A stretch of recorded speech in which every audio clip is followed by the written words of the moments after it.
Bonjour à tous. Nouvelle conférence call avec plein de choses. Euh, bah, des, euh, des éléments sur la conjoncture de la zone euro, sur la conjoncture française.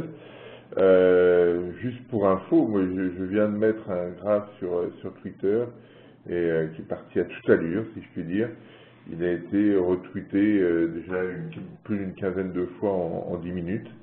On en parlera tout à l'heure, bien sûr. Ça traduit simplement une situation un peu fragile, un peu préoccupante sur l'économie française. Et puis, thème majeur, ce qui s'est passé sur la semaine dernière, sur les questions liées à la dette publique. Je crois que ça, c'est une question vraiment importante et on évoquera ce point et les conséquences que ça peut avoir, parce que globalement, la problématique est de dire, voilà, on partait du principe, et on expliquera pourquoi, comment, quand la dette publique était supérieure à 90% du PIB, eh bien, ça avait un impact très fort sur la croissance, et il a été démontré que c'était pas aussi simple que ça, et que la causalité n'était pas aussi évidente.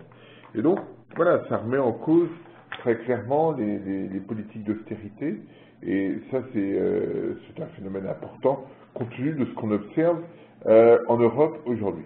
Voilà, donc on parlera de tout ça. On va parler bien sûr au départ de conjoncture parce qu'il y a beaucoup de choses, hein. Les données européennes ne sont pas bonnes, les données américaines ne sont pas flamboyantes, loin de là, et les données chinoises font un peu peur.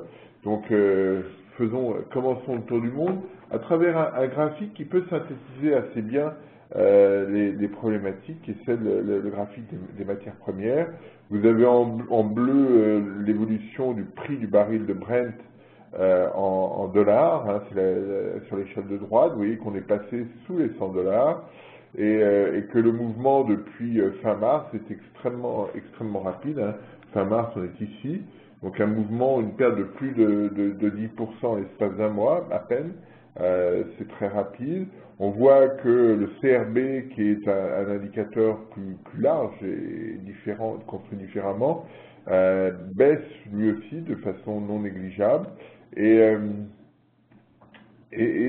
ceci traduit très certainement un effet lié à une demande insuffisante.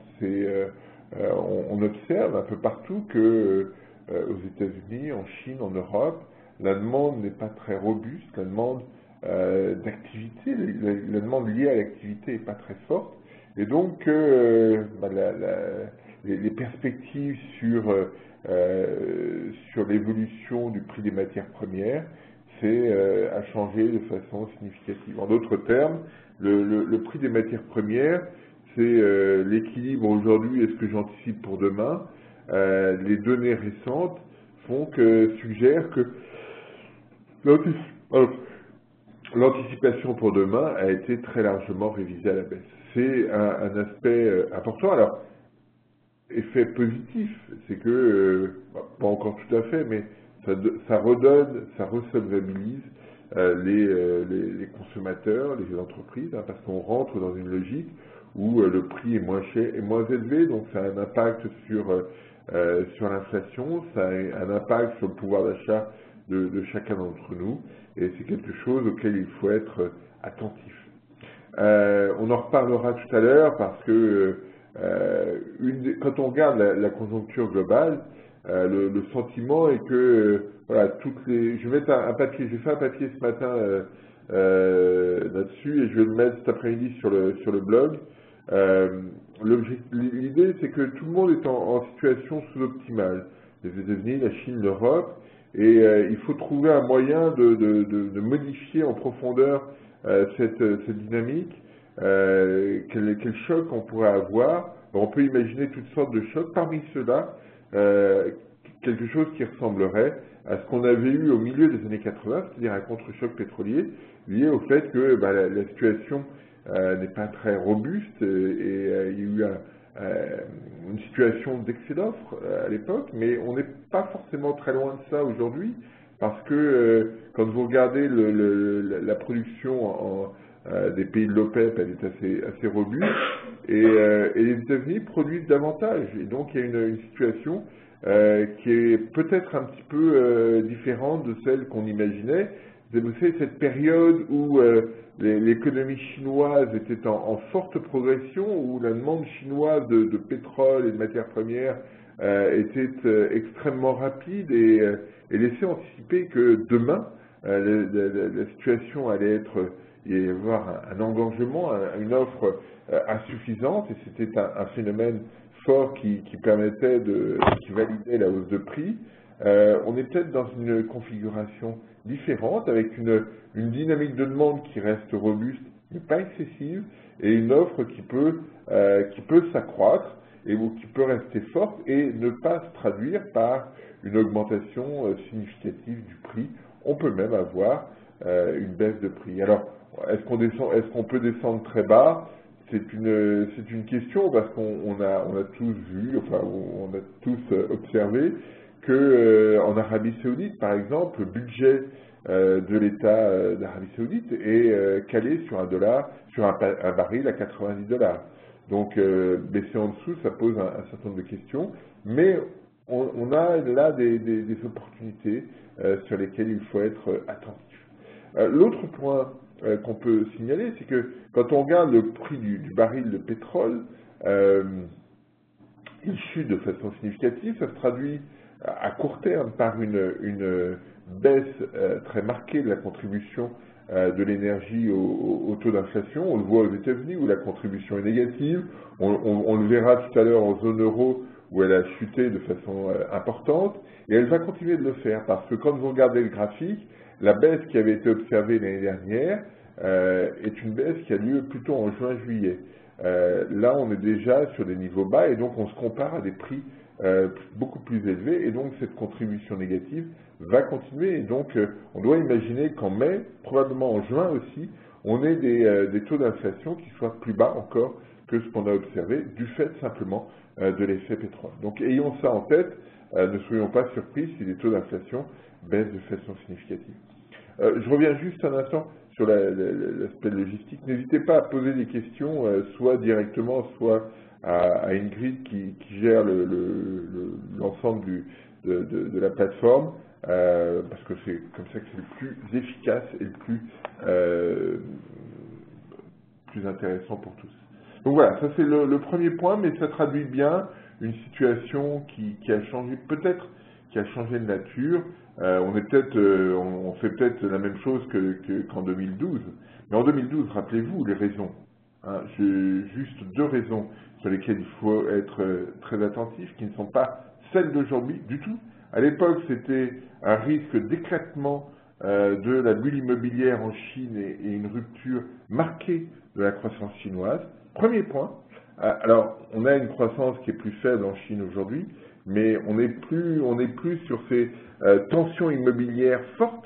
On n'a pas tout à fait cette même configuration. Donc ça, c'est le premier point. Et le deuxième point, c'est qu'à l'époque, le risque perçu par tous était celui de l'éclatement de la zone euro. Ça n'est plus le schéma d'aujourd'hui. Donc, attention, on n'est pas dans la même configuration, et on baisse par manque, non pas par choc particulier, mais on baisse parce que la situation ne crée pas de tension. C'est pas tout à fait la même chose, et donc c'est pas parce qu'il y a eu on n'est pas du tout dans la même configuration que l'année dernière. C'est un point que je voulais signaler, parce que le rebond ne sera pas forcément exactement le même. Sur les États-Unis, j'ai trois graphes. Le premier, c'est l'indicateur de la Fed de Chicago. C'est un indicateur que j'aime beaucoup, qui est un indicateur qui reprend 85 données, là jusqu'au mois de mars, qui les pondère de façon très propre. C'est un indicateur qui est pour moi probablement le plus complet sur l'économie américaine, et qui, sur les 3 mois arrivés en mars, est à 0, c'est-à-dire à la moyenne historique. Donc on n'a pas d'accélération, on n'a pas non plus de ralentissement très marqué. On est sur une dynamique modérée sur l'économie américaine. Alors, on a vendredi le chiffre du PIB du premier trimestre aux États-Unis, va être probablement de l'ordre de 3% sur le trimestre en taux annualisé. C'est beaucoup plus fort que ce qu'on avait eu à la fin de l'année 2012, mais il y a là un effet reconstitution de stock qui va être important. On avait eu une liquidation des stocks au dernier trimestre 2012, après l'ouragan Sandy. Eh bien, une fois qu'on a viré les stocks, il faut les reconstituer. C'est ce qu'on aura probablement au premier trimestre de cette année. Alors j'ai une question de Pierre sur l'impact du gaz de schiste aux États-Unis. Si on revient au graphique précédent, c'est exactement ça. C'est le gaz et le pétrole de schiste qui modifient assez sensiblement l'équation pétrolière et énergétique aux États-Unis et qui peut globalement avoir un impact. Donc voilà, je reviens sur les États-Unis, cet indicateur, donc 3% attendu, mais en grande partie en contrebalancement, si je puis dire, de la réduction très rapide des stocks qu'il y avait eu après samedi. Et donc là, il y a une reconstitution. Ce n'est pas forcément quelque chose qu'on va pouvoir prolonger. Ayons bien ça à l'esprit. Alors justement, si on regarde les enquêtes qui sont menées, on a eu l'enquête de la Fed de New York, qui est en bleu, et l'enquête de la Fed de Philadelphie qui est en rouge, jusqu'au mois d'avril. Et vous voyez que, et c'est ça qu'il faut regarder, depuis 2011, ces indicateurs sont entre 0, la moyenne historique, et moins 1, c'est-à-dire moins 1 écart type par rapport à cette moyenne historique. On oscille entre les deux, parfois on est à 0, parfois on est à moins 1, mais on ne sort pas de ce créneau. Et tant qu'on ne sortira pas de ce schéma, on restera sur une dynamique très, très faible aux États-Unis. Vous voyez qu'avant la crise, on était plutôt au-dessus de 0, compris entre 0 et 1. Donc on n'est pas du tout sur la même dynamique, sur le même schéma. Et tant qu'on restera sur cette partie-là, on n'a pas d'ambiguïté, on restera sur une croissance très, très limitée. Troisième graphique sur les États-Unis, sur l'immobilier. Alors vous avez en bleu le NAHB ici, l'indicateur des constructeurs de maisons, qui nous disent ça a été bien, c'est un petit peu moins bien, on a moins de capacité à capter des crédits, on a des coûts de construction qui augmentent, et donc notre situation est un peu en train de changer. Alors on voit par ailleurs que les mises en chantier ont suivi un peu le même profil, avec un rythme beaucoup plus faible. Et alors, deux choses par rapport à ça. Il y a une cohérence entre les deux indicateurs. Là-dessus, il n'y a aucune ambiguïté. La question, il va être intéressant de suivre le NAHB parce que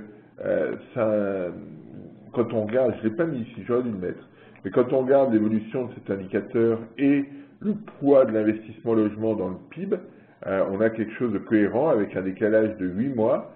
Et donc là, il y avait l'idée, avec cette remontée, d'un poids plus important d'immobilier dans le PIB, et donc un effet positif sur l'activité. Si cet indice NAHB s'estompe un peu,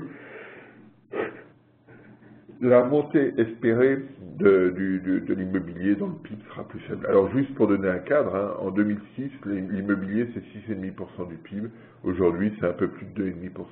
Donc on voit bien la chute très violente qu'il y a eu et l'effet malgré tout pas si important. La reprise de l'immobilier n'a pas un impact aussi important parce qu'on part de quelque chose de très faible. Le risque sur cette partie-là, sur ce graphe, c'est qu'on retrouve ce qu'on avait eu ici. Des anticipations très fortes de la part des chefs d'entreprise et qui se traduisent par des augmentations de mise en chantier, on l'avait vu aussi, mais pas aussi extrême, pas aussi rapide, excusez-moi, et avec un risque de retour de cet indicateur à un niveau un petit peu plus faible. Donc attention à cet environnement, c'est une raison probablement qui doit inciter Bernanke à la prudence sur l'orientation de sa politique monétaire. Un mot sur le solde du commerce extérieur japonais, vous l'avez ici, jusqu'au mois de mars.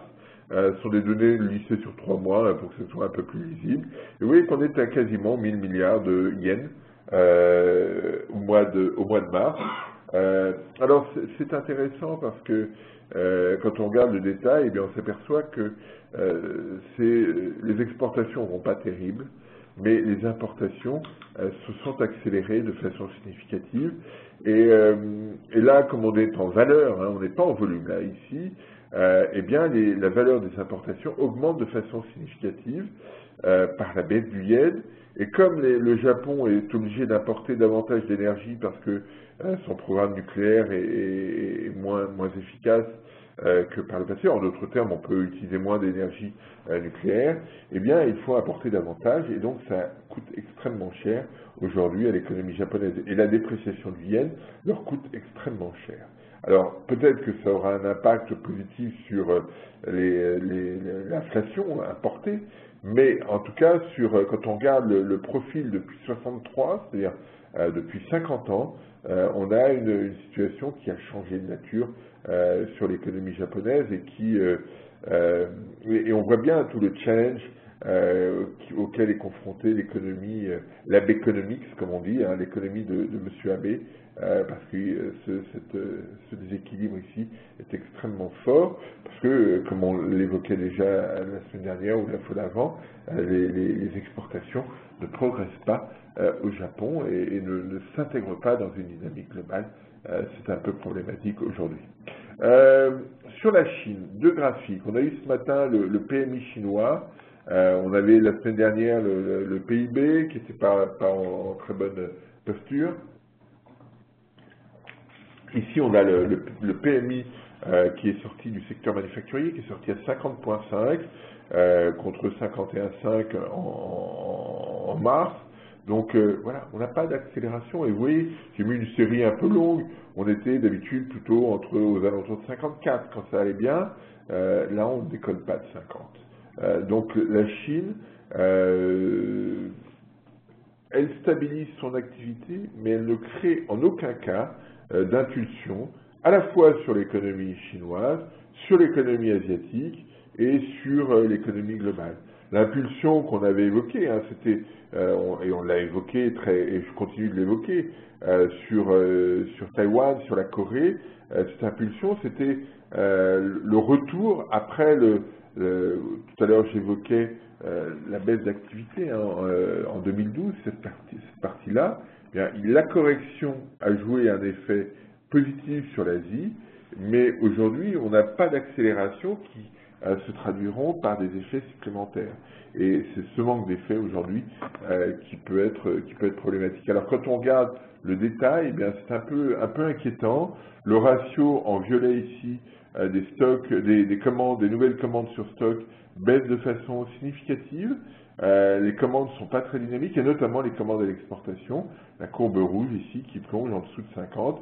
Donc on n'a pas un environnement chinois très robuste aujourd'hui, et l'espérance sur l'Asie eh bien, est un peu douchée par ça, hein, parce que malgré tout, l'espoir en regardant les indicateurs depuis le début de l'année sur l'Asie était de dire, voilà, on a une source un relais sur l'activité. Pas sûr que ça joue aussi fortement et aussi durablement qu'attendu. Ça, c'est vraiment un souci, et vous pouvez probablement y voir un risque sur le marché du pétrole et sur le marché des matières premières, parce que la croissance ne redémarre pas. Sur l'Inde, juste parce qu'on va avoir probablement... Alors j'ai mis l'Inde parce que je mets le Brésil après. On a en Inde une baisse de l'inflation, on le voit ici sur la courbe. Alors on reste à 6 et quelques, hein, j'ai plus le chiffre exact en tête, je suis désolé. Mais ça devrait permettre à la banque la banque centrale indienne, pardon, de baisser ses taux, parce que la production industrielle est pas sur une dynamique très forte, hein, on l'évoquait la semaine dernière. Par contre, au Brésil, l'inflation s'est accélérée, on est à 6,6, on est au-dessus de la target du plafond de la cible d'inflation qui est à 6,5, et donc la Banque du Brésil a commencé à remonter ses taux d'intérêt. Est-ce que c'est préoccupant? Oui, parce que l'activité ne redémarre pas. Et ça revient, on ne va pas reprendre à nouveau cette problématique, mais c'est un aspect qu'on a souvent évoqué sur le Brésil, une économie qui n'investit pas, une économie qui manque de productivité et qui se retrouve coincée ici quand la situation n'est pas catastrophique et quand l'économie brésilienne n'a pas de support fort de l'extérieur, eh bien on se retrouve dans une phase d'inflation assez qui augmente hein, parce qu'il n'y a pas de productivité. Hein. Je rappelle juste cette stat sur les 6 derniers trimestres. Malgré la Coupe du Monde qui se prépare, malgré les Jeux Olympiques qui se préparent, il n'y a eu qu'un seul trimestre d'augmentation de l'investissement. C'est-à-dire qu'il a fallu créer des routes, créer des hôtels, mettre en norme les stades, etc. Tout ça, c'est de l'investissement. Et malgré cet investissement, l'investissement global au Brésil est négatif. Ça veut dire que les entreprises n'investissent pas et donc le problème de productivité n'est pas résolu du tout. Donc attention à cette économie brésilienne. Elle fait toujours rêver parce qu'on s'imagine tous à Copacabana, mais c'est une économie qui n'est pas aussi robuste que ça. Ce qui avait fait le bonheur de l'économie brésilienne, c'est la vente de matières premières à la Chine, qui avait été très forte, et ce qui a développé ce qu'on appelle la maladie hollandaise au Brésil, c'est-à-dire que vous avez des ressources, vous avez des ressources financières non négligeables par la vente de ces matières premières, et donc vous négligez un petit peu les autres investissements, et au moment où cette manne des matières premières n'a plus le même statut, eh bien, vous êtes très embêté. Eh bien, c'est exactement ce qui se passe aujourd'hui au Brésil, et c'est quelque chose de préoccupant. Alors, j'ai mis également, toujours sur les problématiques de politique monétaire, j'ai mis la Suède. Vous avez ici un graphique qui est issu de ce qui est présenté par la Banque de Suède. Vous avez le bandeau rouge, la ligne rouge, qui est la période du mois d'avril, et vous avez ensuite, à droite de ce bandeau, les prévisions qui sont faites par la Banque de Suède sur l'évolution de son taux d'intérêt.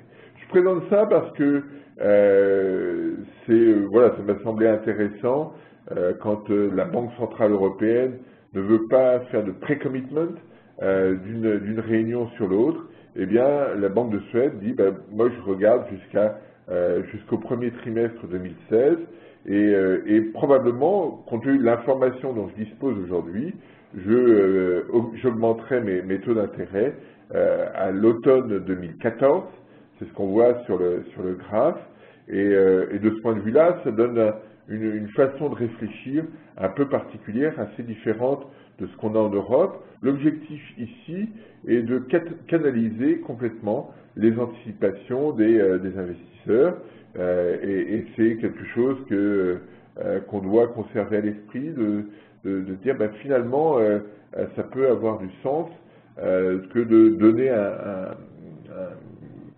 une route, si je puis dire, un chemin, une trajectoire pour les taux d'intérêt. Alors, Mario Draghi a commencé à le faire en disant les taux d'intérêt de la zone euro resteront très bas tant que ce sera nécessaire, mais sans pour autant s'engager comme peut le faire la Banque de Suède ou comme peut le faire la Fed. Donc, il y a une pratique ici qui est intéressante et une des raisons pour lesquelles la Banque de Suède a maintenu ses taux d'intérêt très bas et les maintient à 1%, c'est que l'inflation est à 0,1 et que son objectif c'est 2% et donc elle doit tout faire pour que l'inflation converge vers 2%.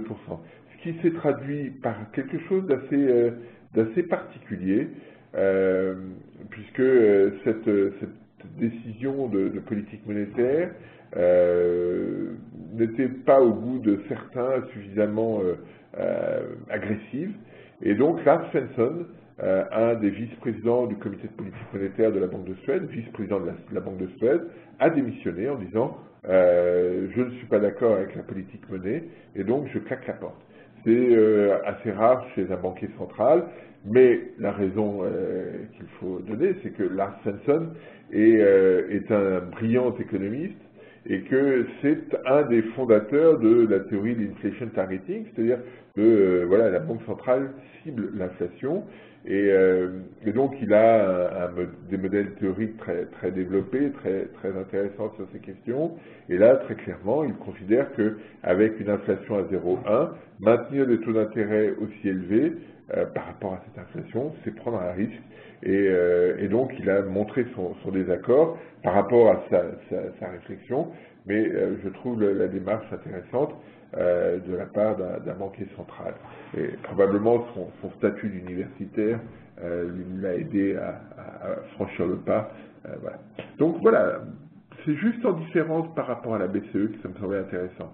Sur l'Angleterre, sur le Royaume-Uni, dégradation de la note par Fitch, de 3A à 2A+, clairement, la Banque d'Angleterre s'inquiète, la Fitch, pardon, s'inquiète sur la croissance et s'inquiète de l'inefficacité relative, de l'inefficacité même des politiques, de la politique budgétaire.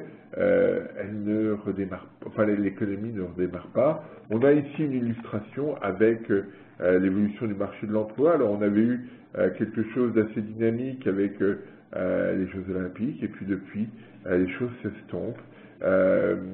Et on a associé à cela des revenus qui progressent pas, un pouvoir d'achat qui baisse, une inflation qui reste élevée et des revenus, des revenus qui baissent, et des ventes de détail, pardon, qui sont très mal orientées au mois de mars. Donc on a une configuration britannique très fragile, et d'ailleurs il est intéressant d'observer que jeudi, on aura le PIB du premier trimestre en Angleterre, et tout le monde est aux alentours de zéro, personne ne sait vraiment ce qui va se passer et quel sera le chiffre donné, parce que voilà, on reste sur quelque chose d'assez médiocre sur l'Angleterre. Et la question qui va être posée, et dont on va voir les commentaires très rapidement, c'est est-ce que ces chiffres faibles en Angleterre, quoi qu'il arrive, ils seront faibles, est-ce qu'ils seront négatifs? Et à ce moment-là, il y aura ça se traduira une troisième récession en Angleterre depuis la crise de 2009, ou de 2008-2009, ou est-ce que le chiffre sera positif et on n'aura pas de récession? Donc l'enjeu, il va être là, parce que l'écart ne sera pas forcément très important. Sur la zone euro, on a eu un certain nombre d'éléments d'enquête ce matin, vous les avez ici. Donc toujours la même lecture sur ces enquêtes PMI, au-dessus de 50 ça va bien, en dessous de 50 ça se contracte. La zone euro reste ici à 46,3 de mémoire, ou 46,4, donc à un niveau équivalent à celui du mois de mars, mais à un niveau très faible. L'Allemagne reflue de manière significative, un peu au-dessus de 48, après avoir été au-delà de 50 pendant 2 mois autour de la fin d'année, et la France reste très faible, même si son niveau s'est amélioré par rapport au mois de mars.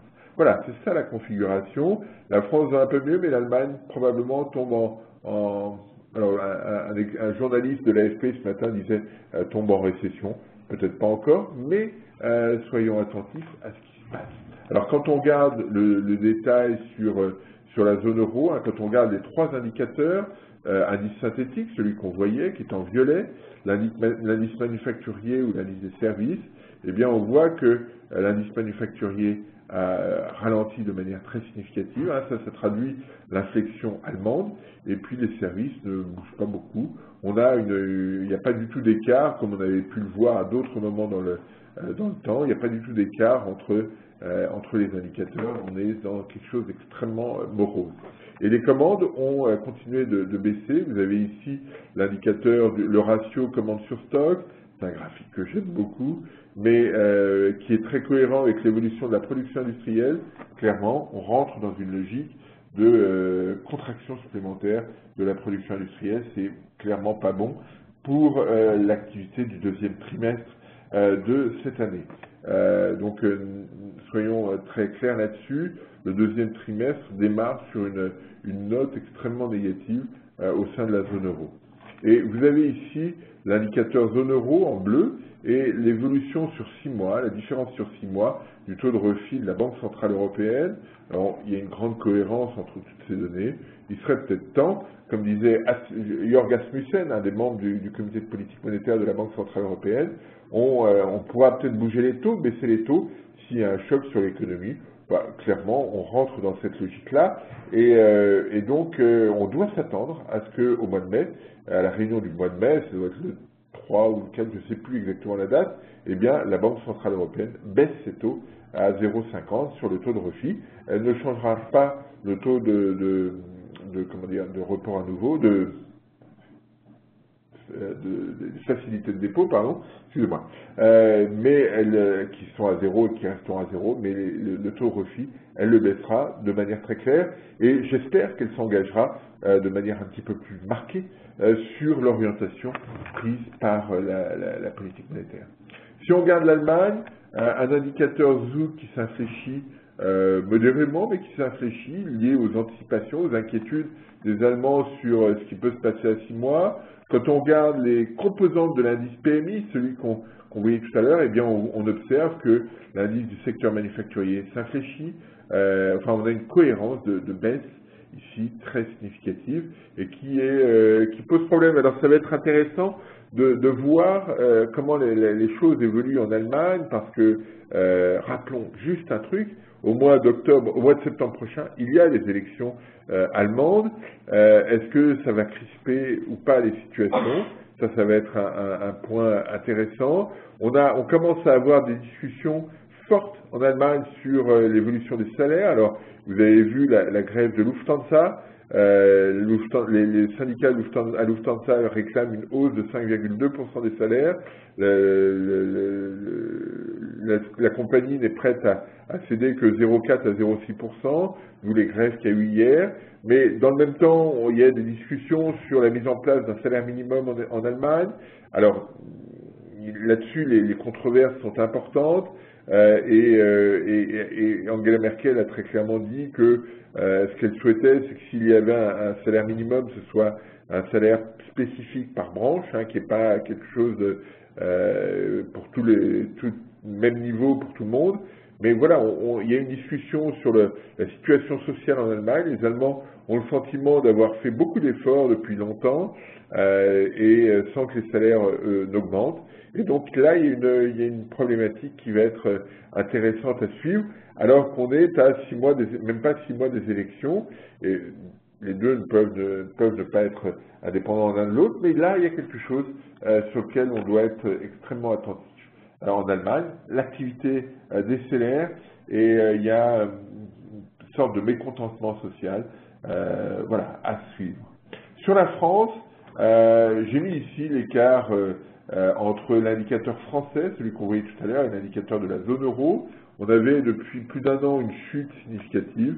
Est-ce qu'on est dans la remontée? Est-ce que la France et la zone euro retrouvent un comportement assez similaire, même s'il y a encore des écarts significatifs? Voilà, ça va être un point intéressant, mais ce qui est problématique, c'est que c'est l'Europe qui converge vers la France plutôt que le reste. C'est ça un peu l'inquiétude. Quand on regarde les enquêtes, le détail, j'ai mis sur une longue période sur la France, vous voyez qu'on est sur des niveaux extrêmement faibles, même s'il y a un rebond un petit peu ici, on est sur des niveaux extrêmement faibles, et les commandes restent très, très fragiles, également sur l'économie française, ce que je voulais signaler aussi. Et quand on regarde l'indicateur de l'INSEE, là on a quelque chose d'extrêmement préoccupant. C'est un indicateur synthétique qui traduit à la fois l'industrie. L'industrie, c'est l'enquête historique de l'INSEE qui a baissé de 3 points sur le mois d'avril. Donc, je ne l'ai pas mis ici, mais on est sur quelque chose de préoccupant, qui synthétise donc l'industrie, les ventes de détail qui baissent, le bâtiment qui baisse, les services qui sont fragiles aussi, et tous ces éléments sont synthétisés dans cet indicateur qui est à 83,6 à peu près sur le mois ou 83,8 sur le mois d'avril, donc un niveau extrêmement bas par rapport à l'historique, plus bas qu'en 83, pas encore au niveau de 92, et pas encore au niveau de 2008, heureusement, mais on est sur quelque chose d'extrêmement préoccupant. Et associé à cela, vous avez une baisse tout à fait considérable des commandes internes en France. Et là, on est aussi sur cet indicateur, sur l'idée, quand même, le signal que la situation reste extrêmement dégradée et que le deuxième trimestre part sur un rythme extrêmement faible. L'idée d'un point bas qui aurait été touché au dernier trimestre 2012, une stabilisation au premier trimestre et puis une reprise après, qui est le scénario qui est évoqué par l'INSEE, me paraît pas forcément le bon aujourd'hui, et donc attention à ça. Je ne sais pas si vous avez regardé le papier que j'ai fait sur mon blog sur l'économie française. Au-delà de cet indicateur cyclique et conjoncturel, la situation est extrêmement préoccupante sur l'économie française. Je mets quatre graphes sur ce document. Le premier graphe, c'est un manque de compétitivité qui se traduit, qui se reflète par un solde extérieur négatif et compris entre 2 et 3% du PIB depuis 2008, ce qui est historiquement fort. Premier point. Deuxième point, quand on regarde la productivité de l'économie française, donc le prix comme PIB par emploi, et que j'ai pris en variation sur 5 ans pour lisser les effets de volatilité de court terme, eh bien on est à zéro pour la première fois depuis la Seconde Guerre mondiale, depuis 1950. Donc ça c'est quelque chose de préoccupant. Quand on regarde l'investissement, il reste faible, plus faible que ce qu'on observait en 2008. Et quand on observe le taux de marge des entreprises, il est assez proche de celui qu'on constatait au début des années 80, période qui avait incité Jacques Delors à mettre en place une redistribution, une répartition nouvelle de la valeur ajoutée. Et donc, voilà. Et ce graphique ici rajoute à cette inquiétude qu'on peut avoir sur l'économie française aujourd'hui. Alors, voilà, on change de thématique. Ici, on passe sur l'inflation. Inflation de la zone euro qui a été confirmée à 1,7%. Et ce que je voulais juste montrer, c'est la courbe rouge ici, la contribution de l'énergie qui baisse de façon significative et qui va continuer de baisser, qui est déjà négative aux États-Unis, mais pas encore en Europe. Mais voilà, on rentre dans cette logique-là, et donc le taux d'inflation va continuer de baisser. Et si on reste, regardez bien le prix du baril, si on reste entre 95 et 100 $ le baril de Brent, clairement la contribution va tendre vers zéro, et donc l'inflation va encore baisser, probablement de 1 ou 2 points, de 0,2 ou 0,3% au cours des 2 prochains mois. Donc soyons bien attentifs à ces phénomènes. Espagne, on a eu les chiffres d'activité du premier trimestre 2013, première estimation de la Banque d'Espagne, moins 2% en taux annualisé, moins 2% sur un an. La situation continue d'être extrêmement fragile sur l'économie espagnole. Alors, j'ai pas le détail parce que la Banque d'Espagne a publié son bulletin. Alors, le texte est très clairement montre bien les chiffres. Le tableau qui est fourni et qui donnait du détail sur l'évolution des différentes composantes est un peu vérolé, si je puis dire. Et donc, j'ai préféré ne pas regarder ces chiffres-là parce qu'il y avait de vrais soucis. Et donc, voilà, on reste pour le septième trimestre consécutif, l'économie espagnole se contracte.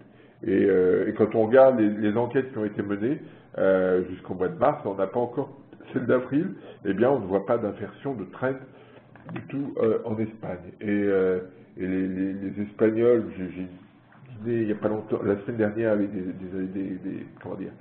clients espagnols, et ils restent extrêmement préoccupés et ils ne voient pas forcément de signaux de retournement immédiat de l'économie espagnole. Dernier point, mais qui fait la transition, Eurostat a publié hier les chiffres annuels de déficit public et de dette publique. Alors vous les avez ici de 2009 à 2012, hein, de 2009 en vert à 2012 en violet, pour différents pays de la zone euro. Donc vous voyez 3,7% de déficit public en zone euro pour 2012. C'est 0,3 points de moins qu'en 2011. Vous avez la Belgique, où il ne se passe pas grand-chose. L'Allemagne qui est en excédent sur l'année 2012, hein, 0,2%.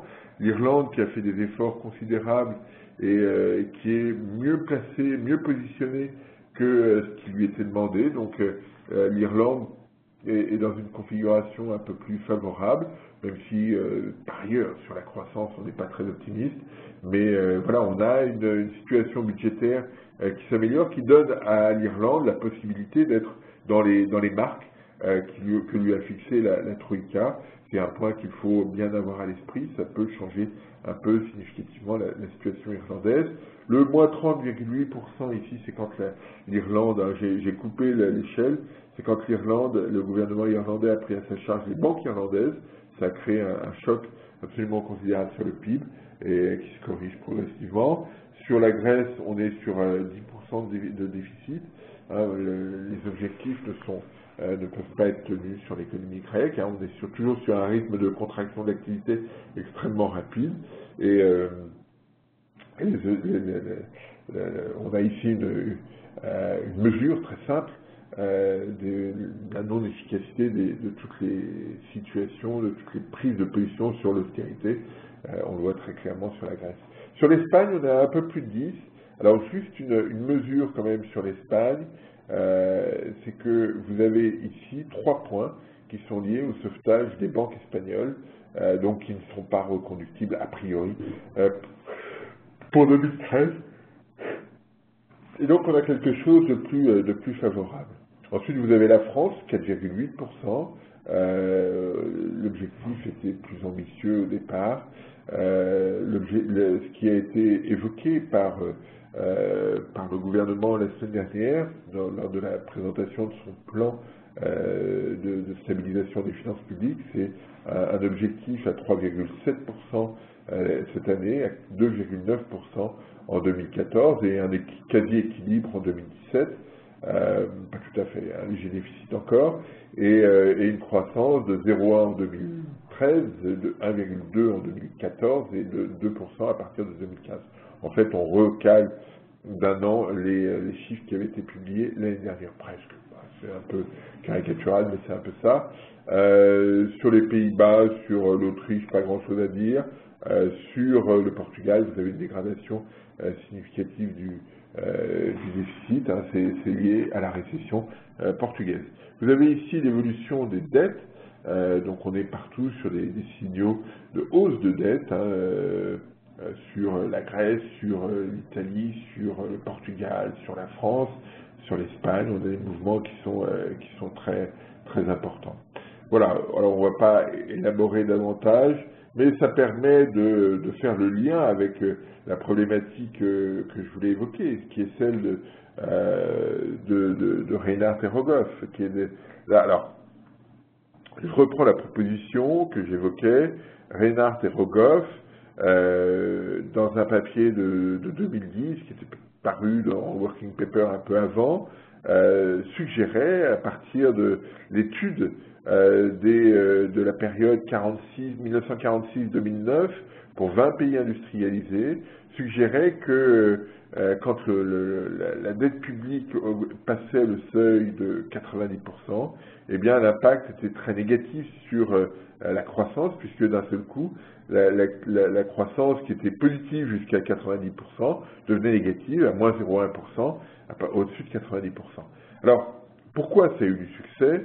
2 raisons, essentiellement. La première, c'est que, eh bien, un peu à l'image de la courbe de Phillips, pour ceux qui ont fait un peu d'économie, la courbe de Phillips, qui a été quelque chose qui a été mis en place, qui a été trouvé et publié à la fin des années 50, par un économiste néo-zélandais qui s'appelait j'ai plus son prénom, Phillips, et qui disait, voilà, il existe une relation stable entre l'inflation et l'activité, entre l'inflation et le chômage. Et alors pourquoi à l'époque ça avait eu du succès? Eh bien, c'est que le modèle keynésien, qui était très en vogue à l'époque, le modèle ISLM, hein, par exemple, pour ceux qui ont fait un peu d'études économiques, eh bien, le modèle ISLM n'avait pas de prix. Et donc, il n'y avait pas d'équation de prix et c'était très embêtant. Et donc, ce modèle ISLM permettait, ce modèle, la courbe de Phillips, pardon, permettait de donner un prix, de mettre un prix sur le modèle ISLM et donc d'avoir une approche très, très cohérente. Alors, par la suite, ça a été un peu... la construction a été fragilisée, notamment par Friedman en 68. Mais voilà. Là, ce ratio de 90% avait le même statut. C'est-à-dire qu'on imaginait bien que la dette devait avoir un impact sur la croissance, parce qu'on ne peut pas accumuler de la dette innocemment. Et donc, d'un seul coup, on avait non pas un modèle théorique, parce que dans l'article de Reinhardt et Rogoff, à aucun moment il y avait de construction théorique derrière, mais on obtenait un seuil, et Reinhardt et Rogoff étaient suffisamment crédibles dans leur activité pour dire, voilà, on fait ça et ça marche, et c'est un phénomène important. Donc ça, c'est le premier aspect. Le deuxième aspect, c'est que on ne peut pas exclure qu'il y ait dans cette approche quelque chose d'anti-keynésien. De dire, finalement, vous faites de la relance keynésienne, vous accumulez de la dette, mais faites attention parce que quand c'est trop loin, eh bien, vous générez de la récession. Et on ne peut pas exclure qu'il y ait ce genre de sous-entendu, d'autant plus que Reinhardt et Rogoff suggèrent dans leur papier une causalité dette vers PIB, vers croissance, et dans des articles, dans des interviews un peu moins formelles que la publication d'un papier universitaire, eh bien, suggérer effectivement cette causalité, mais sans qu'il y ait pour autant de modèle théorique derrière. Donc voilà, on en était là. Alors il y avait beaucoup de doutes. Krugman très vite a émis des doutes sur cette question, et là clairement le papier qui a été publié la semaine dernière a permis comment dire, à 3 universitaires enfin, la petite histoire, c'est que Reinhardt et Rogoff ne partageaient pas leurs données et qu'il était extrêmement compliqué de vérifier ce qui avait été fait, ce qu'ils avaient fait pour valider ou pas leur modèle. Et un des 3 auteurs, Ernst Drone, a réussi à avoir la base de données, à récupérer la base de données, et là il s'est aperçu que quand on regarde la façon dont les calculs ont été faits, il y a un certain nombre de fragilités. La première, c'est que toutes les données ne sont pas prises en compte. Ça c'est un point, je ne suis pas sûr que ce soit le point majeur. Par contre, il y a une méthodologie, notamment sur les moyennes, qui était problématique, c'est-à-dire que le Royaume-Uni, par exemple, la dette est supérieure à 90% pendant 17 années, et donc il est fait une moyenne de la croissance de ces 17 années qui est comparée à la moyenne, enfin qui est utilisée dans une moyenne avec, dans le même temps, la Nouvelle-Zélande qui a eu une contraction de son activité très violente une année, et donc il y avait une situation qui était comparée et qui ne l'était pas forcément. Donc voilà, c'est une problématique méthodologique, etc. Et quand on refait les choses de façon propre, parce que depuis ça a été très largement vérifié, eh bien on obtient ce schéma. Vous avez en bleu ce qui avait été trouvé par Reinhardt et Rogoff, et en rouge ce qui a été trouvé par Ernst Drone, et H et le troisième, je ne sais plus, peu importe. Et vous voyez qu'on passe de moins 0,1 à 2,2% quand la dette est supérieure à 90%. Alors, c'est quelque chose d'important parce que là, les données sont claires, sont utilisables. Premier point. Deuxième point, eh bien, ça pose une question simple, hein, qui est de dire les politiques d'austérité qui a été, parce que le papier de Reinhart et Rogoff a été très largement utilisé, que ce soit par Paul Ryan, par exemple, un des républicains, qui était le ticket des républicains aux dernières élections, le vice-président potentiel aux élections américaines de l'année dernière. Ça a été utilisé aussi par Olli Rehn, le commissaire européen aux affaires économiques, qui a parlé à de nombreuses reprises de ce seuil de 90%. Et donc, d'un seul coup, cet élément disparaît. Alors, ça ne veut pas dire qu'il faille faire n'importe quoi sur les finances publiques, c'est pas ça. C'est que ça modifie l'appréhension qu'on a forcément de la causalité. C'est-à-dire que, très clairement, la causalité, s'il y en a une, peut aller de la dette au PIB, mais peut aller du PIB à la dette. C'est ce qu'on a vu dans de nombreux pays, au Japon par exemple, ou en Belgique. Il n'y a pas forcément de causalité qui vaut systématiquement de la dette vers le PIB. Donc, la contrainte, l'objectif aujourd'hui, c'est repensons différemment la politique budgétaire dans un environnement où ce qui manque le plus aux entreprises, c'est de la demande. Est-ce qu'il est absolument nécessaire de réduire très vite et à marche forcée les déficits publics pour imaginer qu'on fera de la croissance plus facilement? Pas sûr, parce qu'on observe, on constate que dans tous les pays qui ont fait ça, pour l'instant, ça se traduit par des séquences de récession. Donc là, il y a forcément une réflexion nouvelle qui doit être mise en place en Europe notamment sur ces questions. Alors l'argument est de dire oui, mais de toute façon la dette c'est pas bien et on peut pas faire autrement. Si la question n'est pas de savoir si la dette c'est pas bien, évidemment ça limite les marges de manœuvre de tous d'avoir de la dette, mais si ça permet de réduire les risques sur la croissance, ça permet de réduire les risques sur l'emploi, ça permet de réduire aussi les risques sur le financement du système de sécurité sociale, est-ce que ça vaut pas le coup? C'est cette problématique-là qui est posée. C'est pas de dire il faut absolument être laxiste en matière de finances publiques, c'est pas ça l'enjeu. L'enjeu, c'est de se dire que pour l'instant, les mesures qui sont prises se traduisent par de la récession partout et que ça c'est réellement problématique. Alors vous pourriez me dire mais le marché, les investisseurs ne seraient pas contents si on n'était pas aussi rigoureux. Je vous rappelle juste que les pays les plus rigoureux qui ont mis en place les mesures les plus fortes pour réduire leur déficit public, c'est la Grèce, c'est l'Espagne, c'est le Portugal, c'est l'Italie, et donc ils sont tous en récession. Et pour l'Espagne, pour le Portugal, c'est moins vrai pour l'Italie, mais c'est vrai aussi pour la Grèce, les déficits publics ne se sont pas réduits et les dettes publiques restent extrêmement élevées. Donc la solution passe pas forcément par ce biais-là, et c'est ça qui doit être mis sur la table aujourd'hui, se dire finalement comment doit-on réfléchir à ces questions, parce que là on rentre en 2013 dans la troisième année de croissance nulle ou négative pour la zone euro, hein, à part le premier trimestre 2011 qui avait été fort.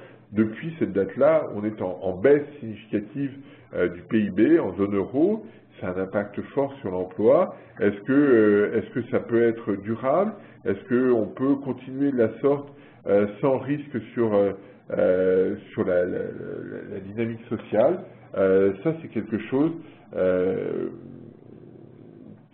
sur lequel il faut être extrêmement attentif. Alors, j'ai une question de Cyril. Ne croyez-vous pas que plus que le niveau de la dette, le problème c'est sa progression très, très rapide?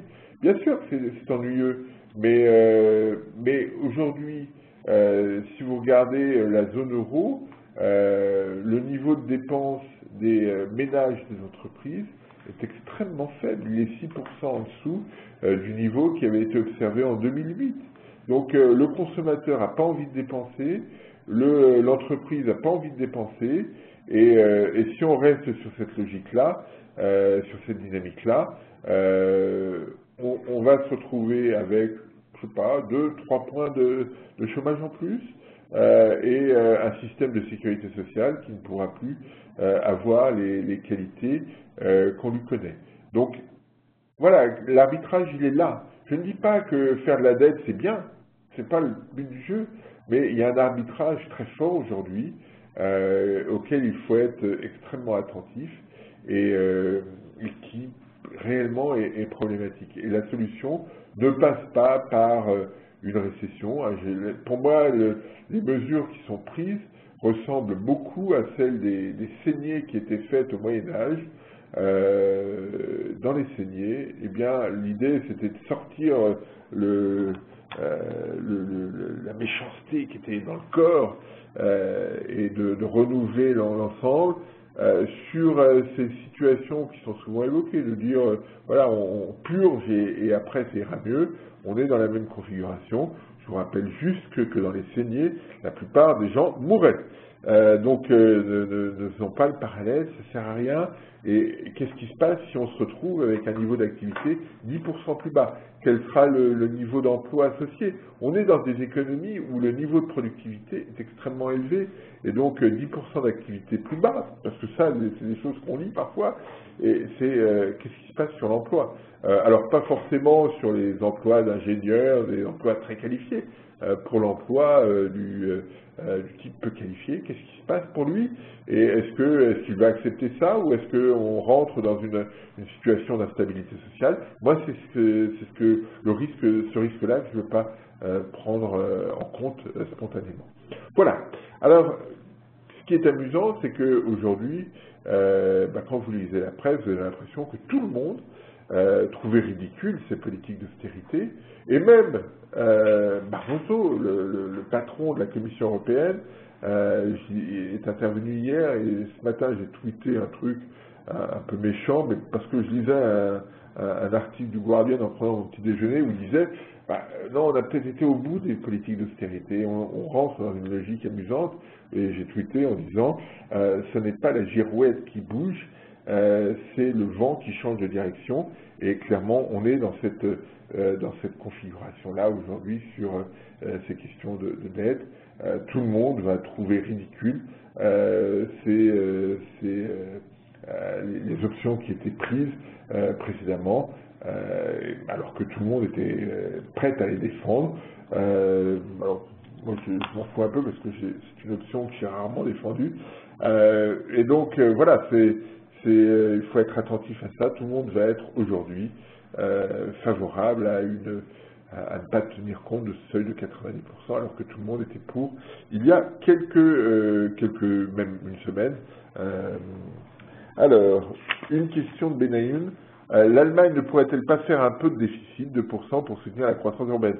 C'est une question qui est posée systématiquement parce que on doit pouvoir imaginer que l'Allemagne puisse soutenir sa demande interne pour améliorer la situation européenne. C'est un arbitrage qui a souvent été évoqué, qui avait même été évoqué, j'avais fait un papier dessus sur le site d'Atlantico, en disant peut-être qu'une baisse d'impôts en Allemagne pourrait relancer la demande interne et finalement donner une allure, une capacité à l'Europe de redémarrer. Mais pour l'instant, on n'y est pas. Alors Rémi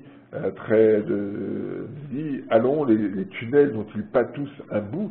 Oui, ils ont tous un bout, mais le problème c'est que je vois probablement une lumière au bout, mais j'ai du mal à bien percevoir le chemin pour y aller. Je ne dirais pas, comme avait dit Pierre Mauroy à une époque, je ne sais plus si c'était Pierre Mauroy ou Raymond Barre, nous étions au bord du gouffre, nous avons fait un grand pas en avant.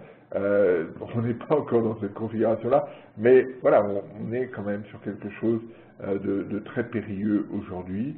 Et quand vous voyez la situation italienne, moi je trouve ça hallucinant ce qui se passe en Italie. Napolitano, 87 ans, a été reconduit alors que il était inimaginable personne n'a jamais été réélu 2 fois à la présidence de la République italienne. Implicitement, personne ne pouvait le faire. Il a été reconduit.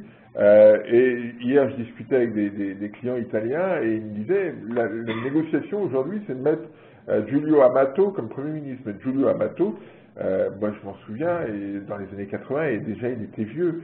Donc on est dans une logique où on n'a pas de renouvellement et comment on va faire? Comment on règle ces questions-là? Comment on gère cette situation? Voilà, je pense qu'il y a une vraie problématique qui est posée et où chacun doit prendre en charge. Je pense qu'il doit y avoir une réaction de chacun. Évitons simplement les extrêmes. Le problème n'est-il pas la manière dont on réduit les déficits par la suppression de la redistribution ou des prélèvements plutôt que la baisse des dépenses non efficaces? Ça, c'est une question qui a été posée par Krugman, a dit il y a 2 papiers qui nous embêtent sur les politiques budgétaires. Il y a ce papier de Reinhardt et Rogoff et le papier d'Alesina et Ardagna qui suggère que réduire les dépenses, c'est quelque chose qui est expansionniste systématiquement. Ça peut l'être éventuellement si tout va bien par ailleurs, mais aujourd'hui la problématique c'est de se dire que voilà, personne ne dépense et on ne trouve pas à l'extérieur de sources d'amélioration de la demande parce que les exportations ne progressent pas ou progressent très lentement. Donc il n'y a pas de compensation immédiate. Et donc réduire les dépenses non efficaces, je ne sais pas forcément très bien ce que c'est, et qu'il y ait des besoins de réduire les dépenses, probablement, et que 56% de dépenses publiques en France en pourcentage du PIB, c'est probablement excessif, et ça ne permet pas au secteur privé, aux entrepreneurs, d'avoir une capacité de réaction extrêmement rapide, mais et des degrés de liberté très, très importants. Il n'empêche que, voilà, quelles sont les dépenses non efficaces, c'est plus compliqué que ça. C'est un enjeu qu'on entend depuis 20 ans de dire il faudrait réduire les dépenses qui ne servent à rien dans l'administration. On a du mal, ça fait 20 ans qu'on essaie, qu'on regarde, et ça fait 20 ans que les dépenses publiques restent élevées et ont augmenté sur ces dernières années. Donc, compliqué. J'ai une question. Le premier pays de la zone qui osera lever ses contraintes de politique budgétaire ne risque-t-il pas une sanction et le coût sur ses financements? Alors, le premier qui a essayé, c'est la Hollande, le Pays-Bas, ouais. Et donc qui a opté qui veut opter pour une politique plus expansionniste. Et pour l'instant, j'ai pas regardé là de manière très récente, mais dans le graphique que j'ai un peu en tête, ces taux d'intérêt n'ont pas progressé de façon significative. Donc la question c'est pas forcément le déficit. Pour moi, le problème, et les marchés sont clairement dans le même esprit, il faut simplement leur expliquer. Le vrai problème, c'est la croissance, hein, parce que vous avez beau, même si vous stabilisez vos déficits et que vous n'avez pas de croissance, la question des finances publiques se reposera quoi qu'il arrive. Vous avez, si vous êtes dans une situation où vous réussissez de manière hypothétique à stabiliser vos déficits publics, si vous n'avez pas de croissance, la question revient très vite. Et donc, on tourne un peu en rond. Donc, clairement, la vraie problématique, c'est la croissance. Et notre souci aujourd'hui en Europe, c'est que la demande extérieure est faible, très faible, et les news en provenance des États-Unis ou de Chine ne sont pas de bonnes nouvelles pour nous et nous obligent forcément à modifier notre façon de faire. C'est cet enjeu-là aujourd'hui qui est important pour la zone euro et qu'on a du mal à résoudre et dont on ne sait pas très bien comment par quel bout le prendre. C'est cette question-là et donc chacun doit réfléchir à ces questions. Il n'y a pas de recette miracle aujourd'hui sur ces aspects-là. Voilà ce que je voulais évoquer avec vous aujourd'hui. Vous avez été très nombreux à suivre cette conf parce que c'est un sujet extrêmement important. Et eh bien, je vous dis à la semaine prochaine. Et d'ici là, passez d'excellentes semaines. Et puis, n'hésitez pas à vous abonner au blog. Je sais qu'il y en a un certain nombre d'entre vous qui le sont, mais il va y avoir un certain nombre de papiers que j'ai en tête qui vont être publiés dans les jours qui viennent, dès cet après-midi d'ailleurs. Bonne semaine à tous. Au revoir.